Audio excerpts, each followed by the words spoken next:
Earth Information System이라고 있어요. Earth Information System을 토속 정보 공유 시스템이라고 한다. 그래서 공사의 설계부터 시공 준공까지 사토, 순성토 발생 정보를 발주자, 민간 사업자가 정보를 공유하는 시스템을 우리가 토속 정보 공유. 그래서 키스콘의 조회 시스템을 이용해서 관리를 합니다. 그래서 그 밑에 보시면요. 건설 산업 지식 정보 시스템 맨 하단에 건설 산업 지식 정보 시스템을 키스콘이라고 해요. 그래서 건설 산업 DB 구축 사업의 추진 결과로 구축된 건설 산업 정보의 원활한 유통 활용을 위해 개발된 시스템. 그죠? 건설 산업 정보를 우리가 서로 공유하기 위해서 개발된 시스템을 키스콘이라고 해요. 건설 산업 지식 정보 시스템. 건설 산업에 필요한 지식의 그 정보를 관리하는 그 시스템을 건설 산업 지식 정보 시스템, 건설교통부 산업. 그래서 그 도표에도 건설 산업 지식 정보 시스템에서 토속 정보를 조회를 하고요. 통계 조회를 해서 발주자, 건설업체, 설계업체, 운반업체, 골재 채취업체, 중앙행정기관, 지방자치단체 이런 기관이 토속 정보를 공유하는 시스템을 EIS라고 한다는 얘기예요. 그래서 그게 뭐라고 하냐면 토속 정보 공유 시스템의 주관 부처는 건설교통부이며 국토원이 개발을 해서 운영을 하는 주관기관이다. 그러니까 이 주관 부처는 건설교통부고요. 이거를 개발 운영 관리하는 데는 국토연구원이라는 얘기입니다. 예, 국토연구원, 그죠? 그 다음에 그 뒤에 보면은 이제 여러분들이 이해를 돕기 위해서 건설산업 지식정보 시스템에 대해서 소개를 해놓은 난이 있습니다. 이건 뭐 외울 건 없고요. 이건 참고로 보라고 내가 놓은 겁니다. 그러면요.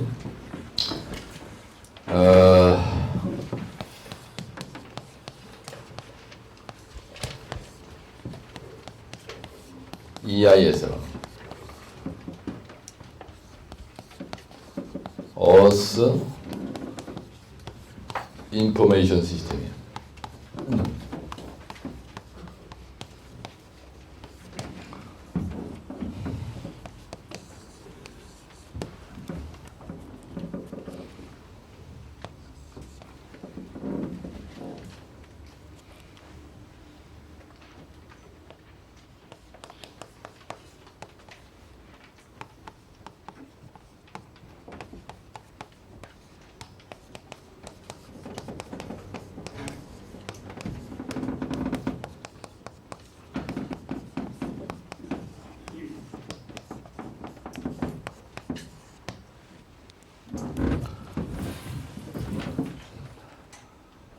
이거는요,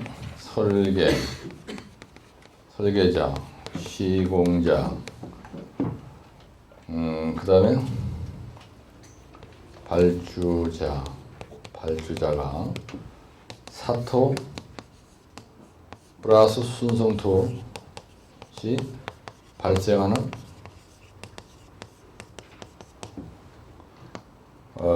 흙과 암석에 대한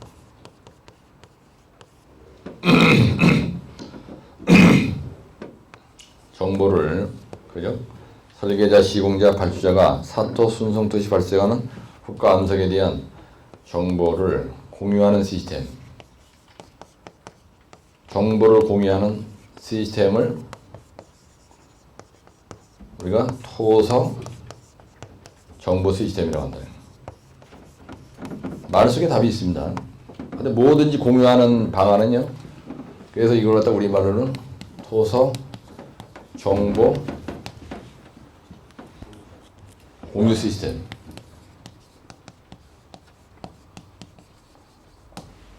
근데 설계자, 시공자, 발주자 이거는 뭐 항상 나오는 거 아닙니까? EIS의 개발자, 국토연구원이에요. 그 다음에 운영자 어디라 그랬어요? 운영자도 국토연구원이죠. 그 다음에 이 주관 부처는 어디라 그랬어요? 건설교통부.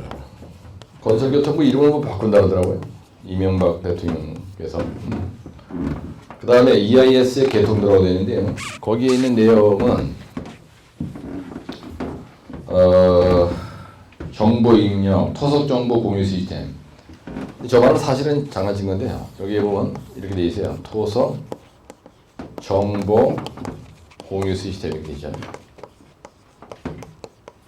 그래서 이게 박스로 이제 하나 이렇게 들어가고요. 이렇게 들어가고, 그 다음에 왼쪽에는요, 민간 사업자, 시공자 이렇게 돼 있어요. 그래서 이 자리는 민간 사업자, 그 다음에 시공자 이렇게 돼 있고, 그 다음에 우측에는요, 공공국가기관, 지방자치단체 이렇게 있어요.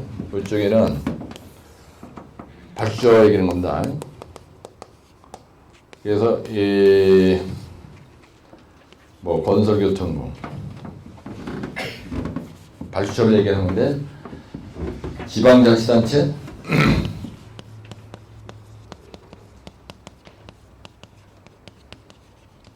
그 다음에 만약에 하나 더 그린다면 정부 출연기관 그죠? 정부 출연기관이에요. 이게 바로 뭐냐면요. 수자원공사 뭐 이런 거예요. 수자원공사 뭐 그다음에 도로공사 그다음에 뭐 토지공사 이런 거 얘기하는 겁니다. 지방자치단체 발주처 이게 주로 이제 발주처 얘기거든요.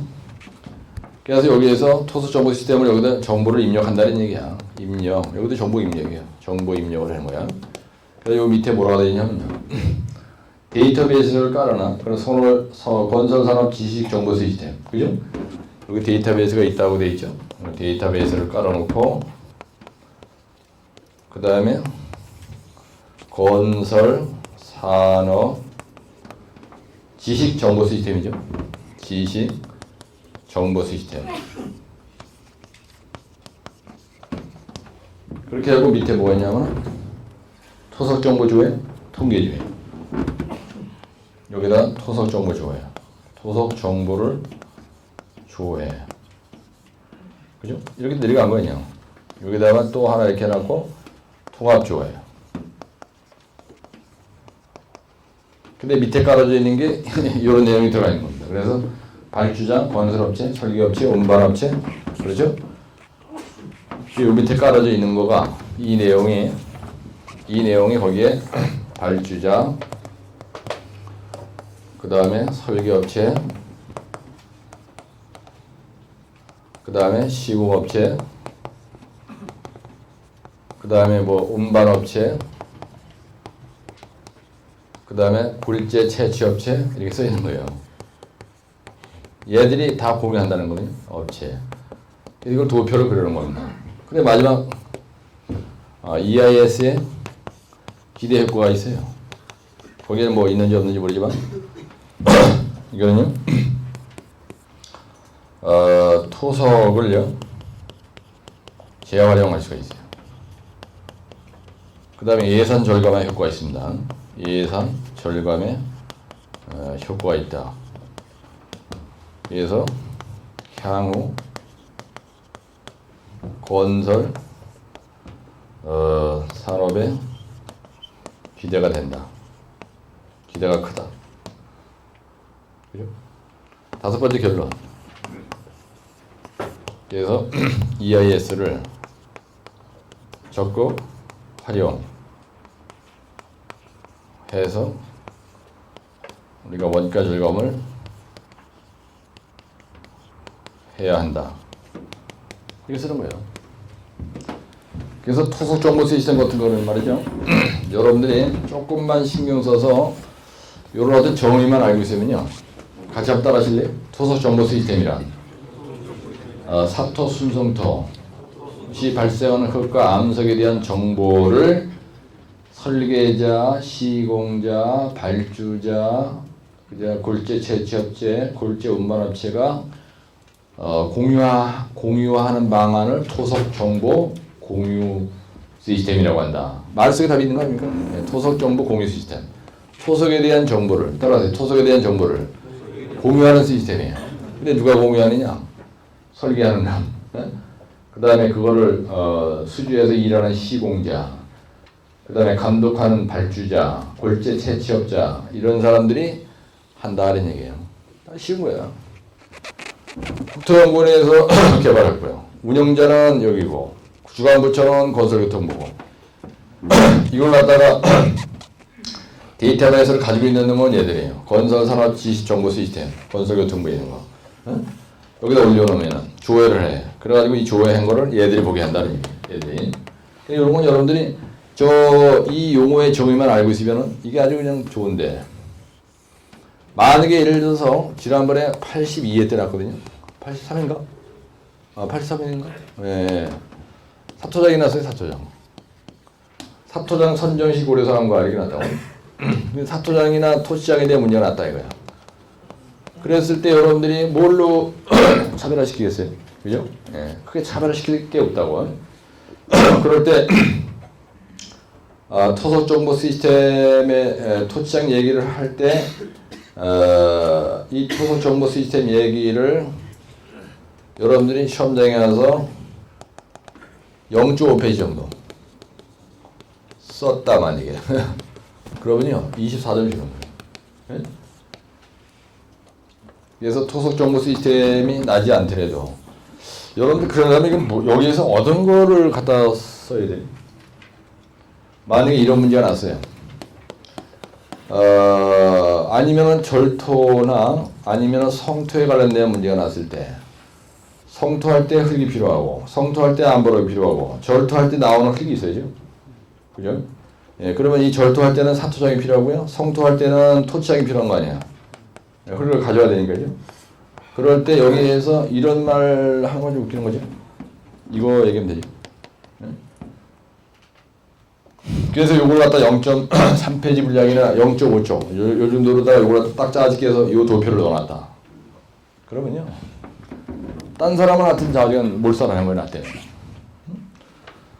이렇게 낫다라면은 그 사람들이 대부분이 손을 댄다고요. 그러니까 손가락 부러지게 써봐야 59.8, 57점 떨어지는 거야.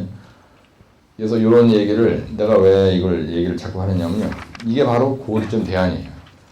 토공과 관련된 고도점 대안이라는 거예요. 근데 다진도 판정 방법 기술하시오. 근데 이것은 조지는 거죠. 예민 미술하는데 저런 거 하면 안 되잖아요. 예, 성토절토, 사토장, 토지장 요런 그 멘트. 예?